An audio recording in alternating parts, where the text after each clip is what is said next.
అందరికీ నమస్కారం. ఇంట్లో ఉన్న బ్రెడ్తో రెస్టారెంట్ స్టైల్ పిజ్జా తయారు చేయొచ్చని మీకు తెలుసా? ఫస్ట్ బ్రెడ్ని ఇలా నేను చూపిస్తున్న విధంగా స్లైసెస్ లాగా కట్ చేసుకోవాలి. ఇక్కడ నేను బ్రౌన్ బ్రెడ్ వాడుతున్నాను, మీరు నార్మల్ బ్రెడ్ అయినా తీసుకోవచ్చు. ఇప్పుడు ఒక బౌల్ తీసుకొని దీనిలో నేను 3 ఎగ్స్ అనేవి పగలకొట్టి వేసుకుంటున్నాను. ఇలా వేసుకొని ఒకసారి చక్కగా బీట్ చేసేసుకుందాం.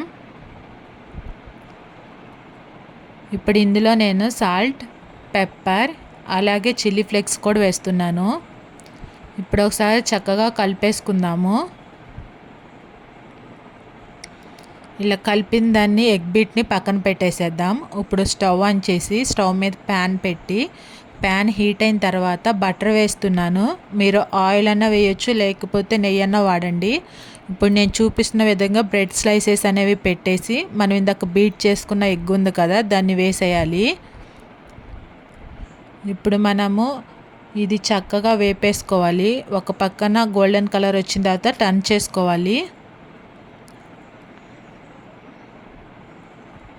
ఇలా టర్న్ చేసుకున్న తర్వాత ఇప్పుడు మనం పైన పిజ్జా సాస్ వేసుకొని మొత్తం స్ప్రెడ్ చేయాలి. స్ప్రెడ్ చేసిన తర్వాత పైన ఆనియన్స్, క్యాప్సికమ్, టమాటా ముక్కలు, కొంచెం రెడ్ చిల్లీ ఫ్లేక్స్, చీజ్ వేసి మూత పెట్టి ఒక 5 minutes వదిలేయాలి. ఇప్పుడు మూత తీసి చూద్దాము. చూడండి, చీజ్ అదంతా మెల్ట్ అయిపోయి మనకి పిజ్జా అనేది రెడీ అయిపోయింది కదా. ఇప్పుడు ఒక ప్లేట్లోకి తీసేద్దాము.